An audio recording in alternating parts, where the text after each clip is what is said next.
dans point vigile pour faire cahier quand raconter toute sa ganelle pas casser. Des mots qui pendier, des phrases qui croquer, paroles qui pas écrit, tout ça mot pas qu'à dire. Parfois l'idée baille mon poto, écrit si beaucoup de bas au clos, ça ou pas qu'à ouais, ça ou pas attendez, qui ça ou qu'a fait les mots cachés. Vini, non. Bonjour à tous et à toutes. Bienvenue à votre émission Point Vigile, une émission qui se passe tous les dimanches sur vos écrans. Aujourd'hui, Point Vigile a fait le déplacement pour pouvoir assister à la 3e édition Foire du livre Québec, Caraïbes, Océan Indien. Et à travers cette foire, on a rencontré pas mal d'artistes, pas mal d'écrivains. Mais il y a une personne qui a retenu notre attention, c'est Marie-Célie Agnan. Je vais vous laisser écouter et regarder en même temps l'histoire de cette écrivaine, peut-être que vous connaissez déjà. Alors, Point Vigile vous souhaite d'ores et déjà bon dimanche et bonne semaine. À bientôt.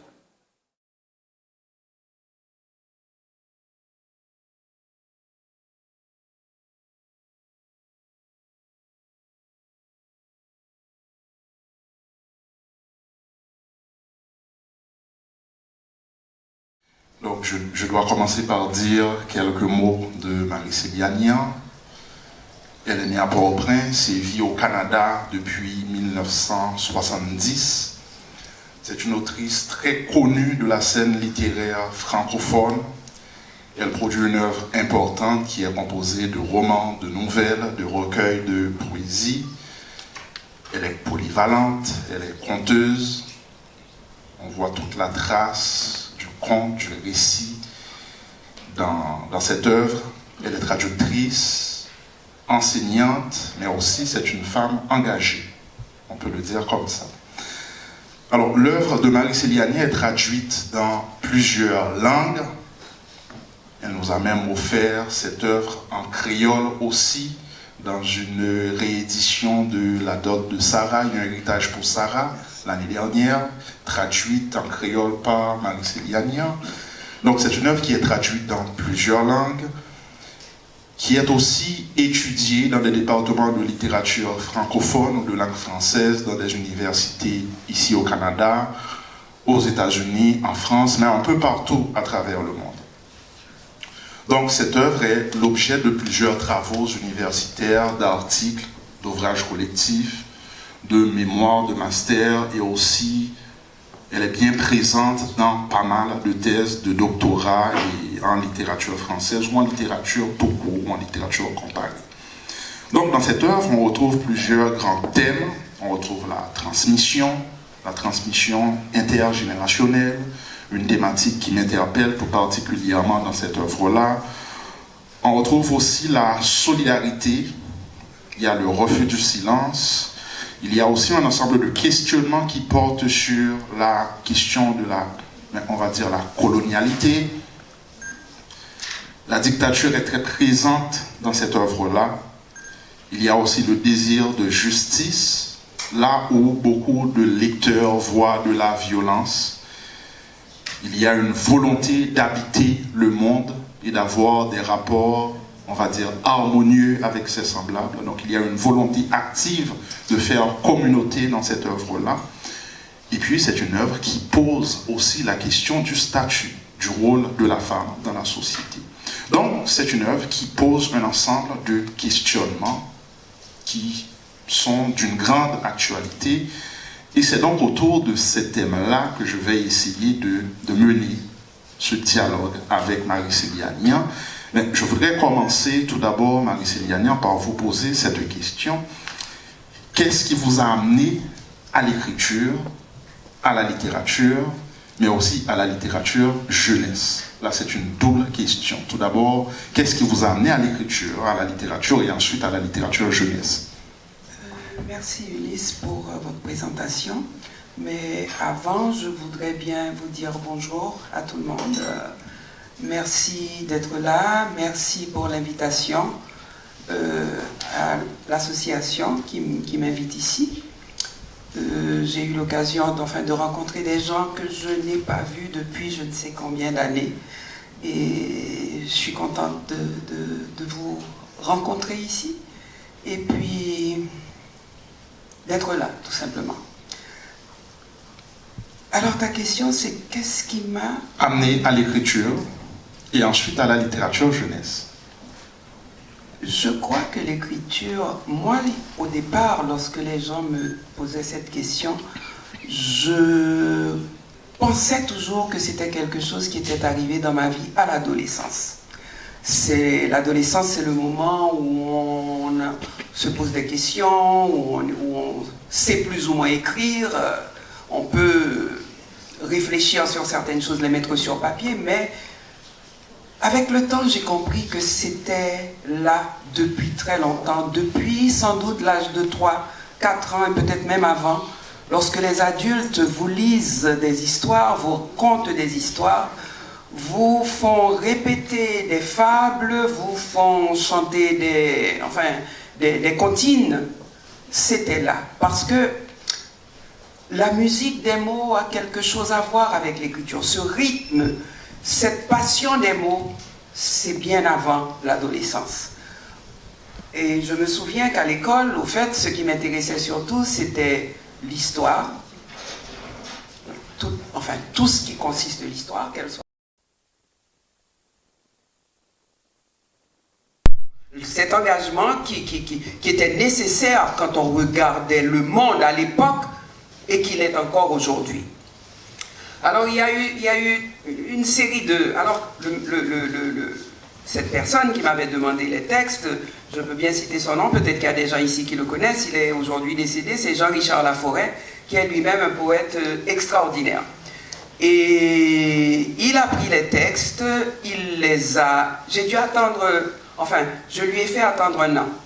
Tout simplement parce que je n'étais pas sûr de moi. Et quand on voit l'attitude des hommes par la suite, quand on se met à écrire, on comprend pourquoi j'avais hésité d'aller donner ces textes. Parce que même avec lui, je n'étais pas encore certaine. Et puis le texte, je lui ai donné, c'est un texte qui date de 1994, qui vient d'être traduit en anglais aux États-Unis. C'est-à-dire que c'est un texte qu'on continue à lire. Alors je lui dois quelque chose, il m'a peut-être donné cette confiance qui m'a permis de m'élancer dans cette voie.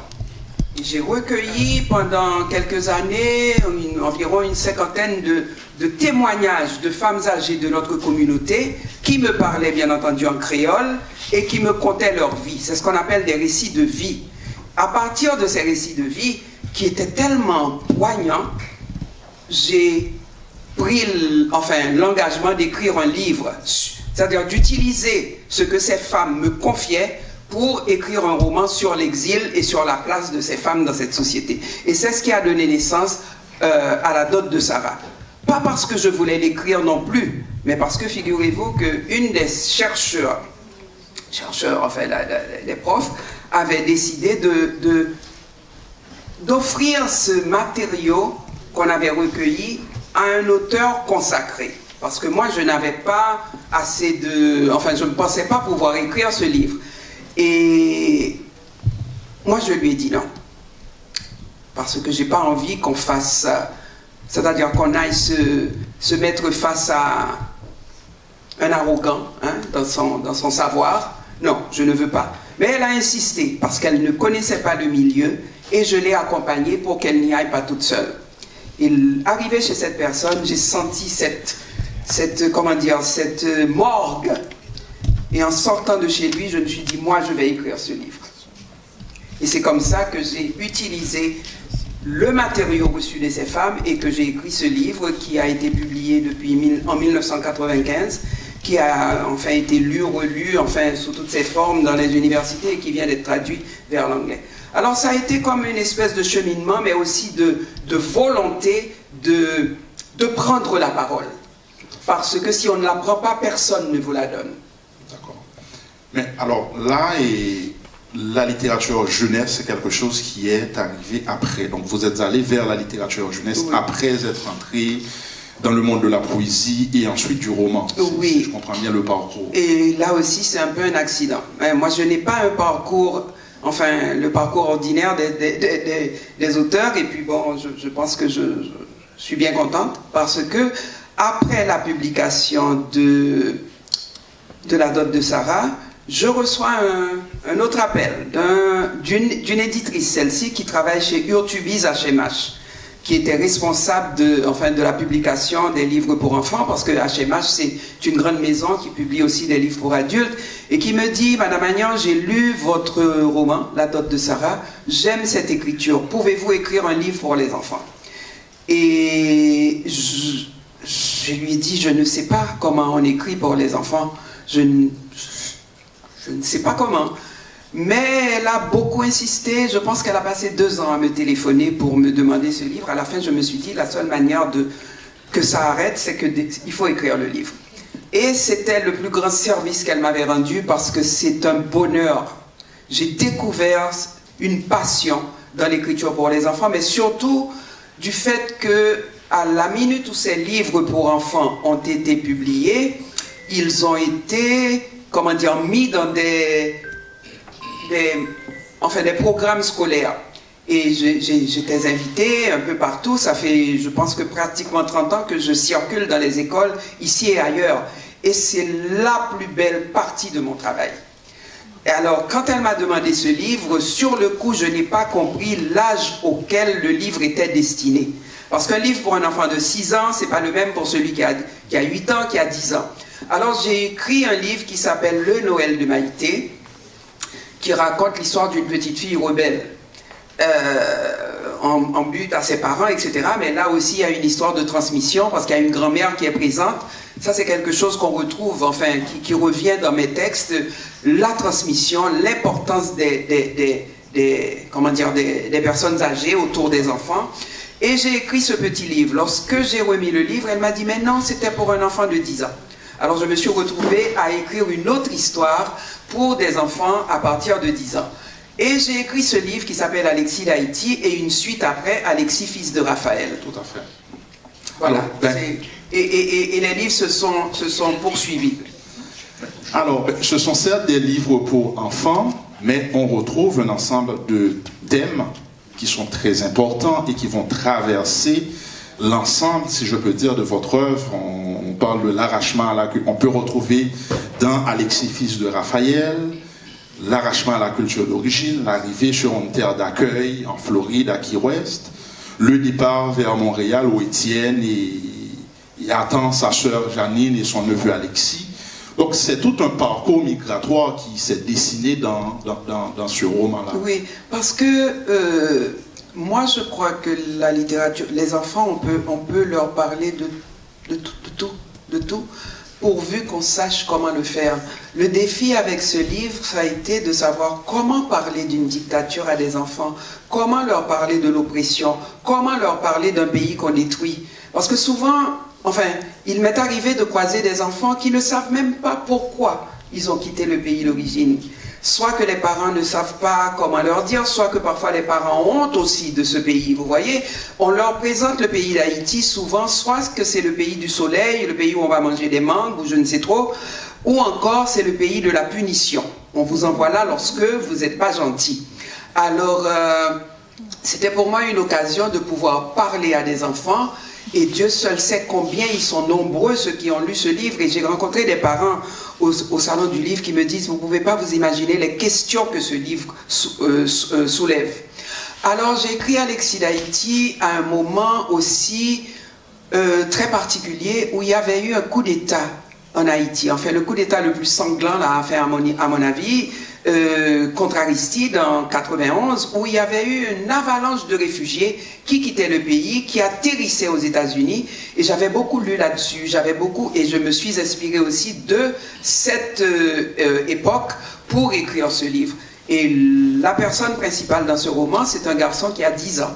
Et j'ai vu des élèves ici mettre ce truc en théâtre.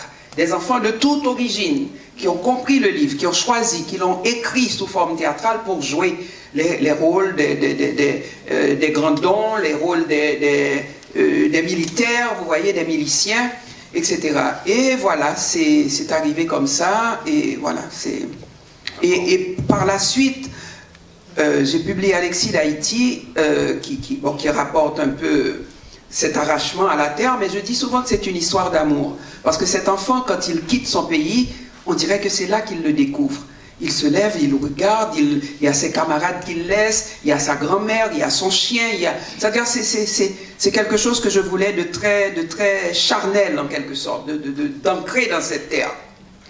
Ce sont peut-être mes propres préoccupations aussi vis-à-vis de ce pays qui nous a fait tous et toutes ici souffert tellement. On est passé par toute la gamme d'émotions quand il s'agit d'Haïti. En tout cas, je ne sais pas pour vous, mais moi, oui. Il y a la colère, il y a l'amour, on déborde d'amour, on est déçu, on est... Enfin bref. Alors c'est un peu comme ça, Alexis. Et dans le deuxième tome, j'ai voulu que ça soit un livre sur l'engagement, mais aussi sur la solidarité. C'est un livre qui se passe dans une polyvalente et où les jeunes se mettent ensemble pour aider le père d'Alexis à quitter la prison où il se trouve en Haïti. Bien entendu, ce sont des rêves, mais quand je vais dans les écoles, que les enfants ont à partir de 11-12 ans, mais leur question c'est « Madame, qu'est-ce que vous pensez qu'on peut faire pour ce monde ?» Et c'est là que m'est offert l'occasion de leur parler. Oui, vous avez un pouvoir. D'abord, commencez par voir dans la consommation. Et là, on va parler de comment on consomme. On consomme de manière responsable. Comment sont fabriqués les vêtements que vous achetez sans réfléchir partout. Et comment ils se terminent aussi, ces vêtements-là. Et là, c'est l'occasion de voir les enfants discuter eux-mêmes. Là, je ne suis plus là. Ils discutent. Il y a un exercice que je fais souvent avec eux, parce que l'écriture, moi, ça sert de ça aussi. C'est une œuvre d'art, parce que je travaille beaucoup sur la langue, mais c'est un moyen de conscientisation.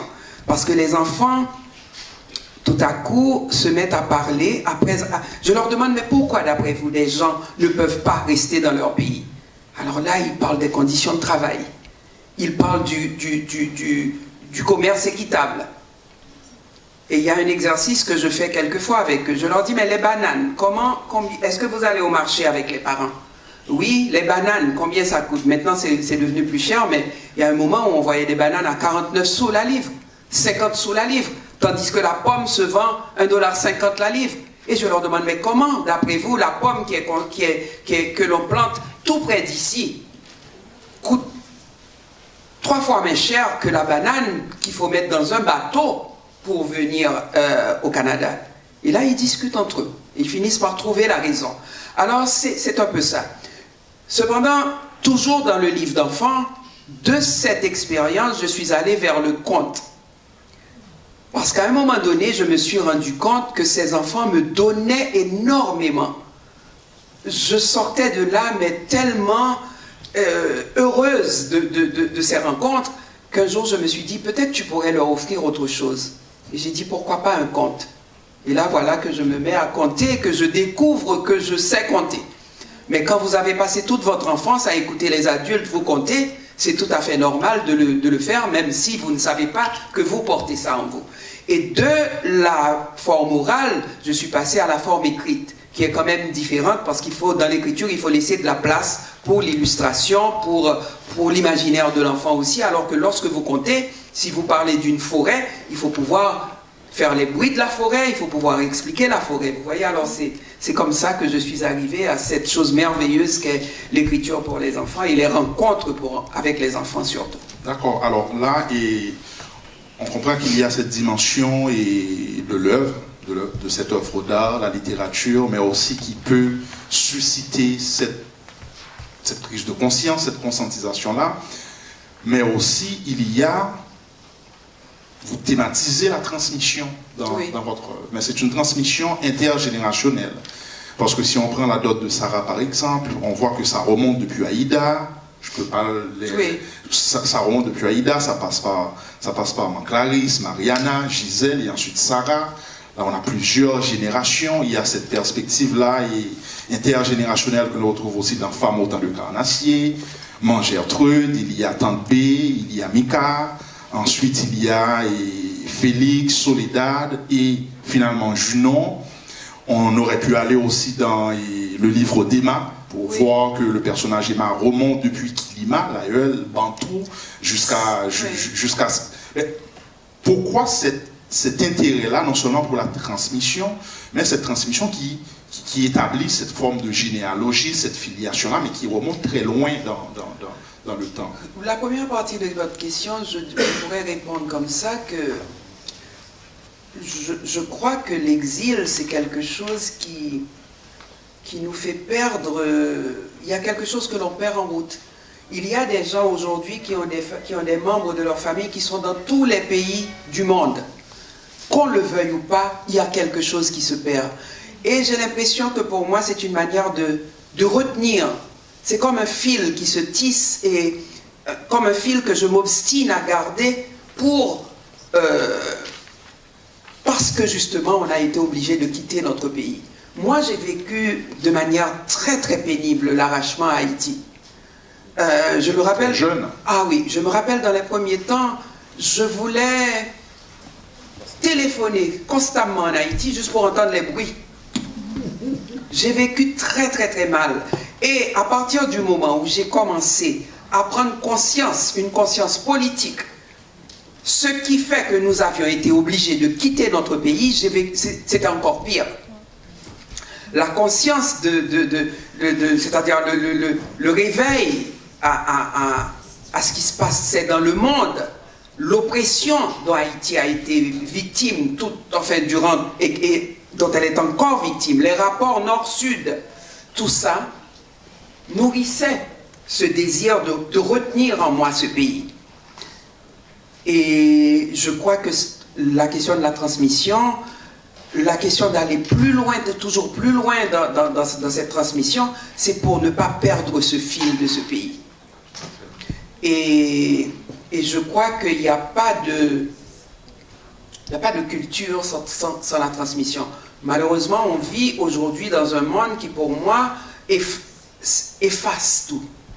Aujourd'hui, vous parlez à une jeune personne qui grandit au Québec de Pauline Julien, mais elle ne sait pas du tout ce que c'est.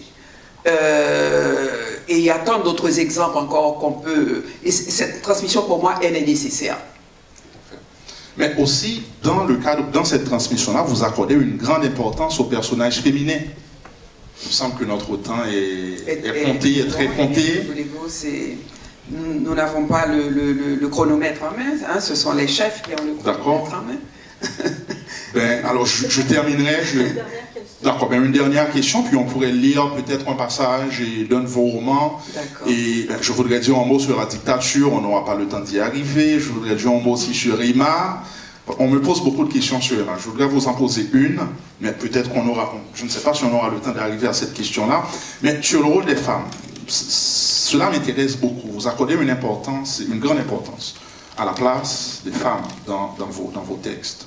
Ce sont des femmes en lutte, ce sont des femmes qui veulent non seulement transformer leur vie, mais aussi qui veulent d'une certaine façon agir sur leur communauté. Que l'on pense par exemple à Mika dans Femmes au temps de Carnassier. C'est une femme qui veut s'engager par l'écriture pour transformer sa société. Que l'on pense aussi à Emma. Emma, lorsqu'on a refusé sa thèse de doctorat à Bordeaux, mais elle a quand même tenu à assurer sa vérité sur ce qu'elle a voulu être sa vérité sur le monde, sur la colonialité, sur la manière dont les rapports coloniaux continuent d'exister dans son contemporain à elle. Donc vous mettez au devant de la scène des femmes qui veulent transformer leur société d'une certaine façon. Ah, elles l'ont toujours fait partout et elles ont toujours eu, on leur a toujours mis le bâton dans les roues. Il n'y a qu'à voir ce qu'est l'attitude du monde face aux femmes qui écrivent, par exemple. Combien de femmes ont dû changer leur nom pour pouvoir écrire? Moi, j'en aurais long à dire, si vous savez, sur l'attitude des hommes face aux femmes qui écrivent. Et je n'ai pas besoin de le faire. Il y a ce livre d'une femme qui s'appelle Joanna Russ, qu'il a écrit dans les années 80. C'est une écrivaine américaine. How to Suppress Women's Writing. ça parle comment supprimer l'écriture des femmes. Ça parle de tous les mécanismes les plus vicieux qui vont être mis en place pour bâillonner les femmes. Ce n'est pas quelque chose de nouveau. Et moi, en tant qu'écrivaine, je n'ai pas d'autre choix que de donner la parole aux femmes. Il y a des gens qui me le reprochent, qui reprochent ce féminisme. C'est comme reprocher à la société capitaliste le capitalisme. Vous voyez, c'est à peu près la même chose. Ce bâillonnement des femmes, j'écris contre le bâillonnement. Entre autres, j'écris pour la justice, j'écris contre tout ce qu'il faut être contre. Voilà. D'accord.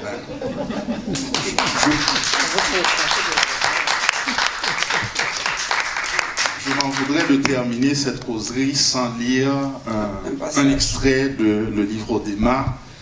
Et c'est un extrait qui met en scène, qui donne la parole qui parle de ce personnage-là, Mati, qui est une passeuse de mémoire, parce que Emma, elle a vécu un certain temps chez Mati, et c'est Mati qui lui a permis de s'approprier toute cette connaissance-là sur sa famille, et puis qui lui a donné la passion pour les études. Donc, je vais lire un passage. Chaque jour, auprès de Mati, était un long apprentissage. Tout comme avec Tonnerre, je parcourais les plaines, pénétrais dans les grottes, escaladais les montagnes. J'explorais avec elle les contours sinueux des êtres. Elle m'apprenait à découvrir les refuges où abritait l'âme, pour ne laisser paraître que ce corps de femme, de désir et de haine réunis. Ces sentiments à l'égard de notre corps, de notre peau ont tracé notre destin, disait souvent Mati avec un étrange sourire. C'est ainsi que nous avons appris à ne pas perdre de temps dans une vaine quête de la félicité. Mais, même dans nos existences qui ne sont qu'amertume, nous n'allons jamais vers la vie comme on va vers une épreuve. Plutôt user nos forces à dévier les flèches que le destin nous envoie. C'est ce que m'enseignait Mati, une femme qui ne savait ni lire ni écrire. Paradoxalement, c'est d'elle que me vint la passion des études. Flore, une manière, comme elle disait, de dévier les flèches du destin, car seul ce qui se trouve dans ta tête, bien enraciné, ne peut te tromper. Le lycée était situé à des lieues du bourg, je me levais avant l'aube pour m'y rendre. Mati ne reculait devant aucun sacrifice pour me procurer les livres. Elle les prenait, les caressait, les humait, un sourire de contentement au bord des yeux. Je raflais tous les contours et bien entendu suscitais l'envie des autres élèves. Vivre avec Mati, c'était comme vivre dans un grand livre.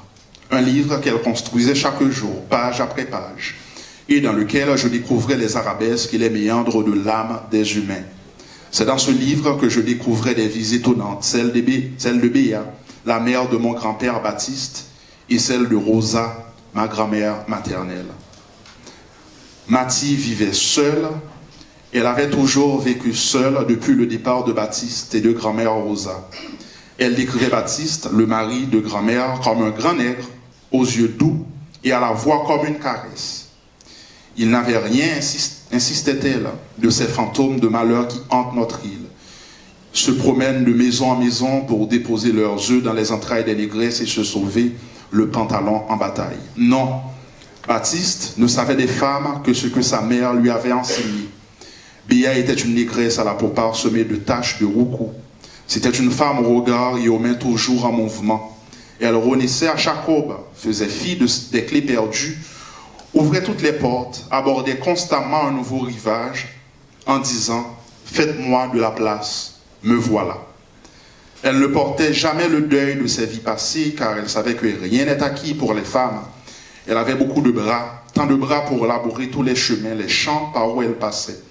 Tout cela, elle l'avait légué à son fils, cet homme Baptiste, celui qui avait su apporter quelque douceur à l'existence de Rosa, comme pour prouver que malgré tout, malgré l'enfer des plantations, certains avaient réussi à sauvegarder la force d'être. Ne pas se contenter de regarder passer la vie, telle était la devise de l'homme Baptiste, et cela, il l'avait reçu de Béa, sa mère, cette négresse qui n'avait rien oublié du voyage de ses aïeuls, du pays d'Iola jusqu'au champ de Cannes dans l'île. Donc, je vais m'arrêter sur ce passage-là qui a tout l'intérêt d'insister sur toute cette transmission-là dont vous abordez dans votre œuvre. Je vous remercie.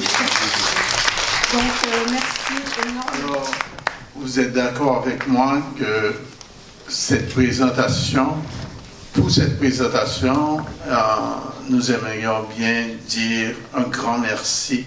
Alors, je vous demande de vous joindre à moi pour dire un grand merci à Madame Agnan. Merci.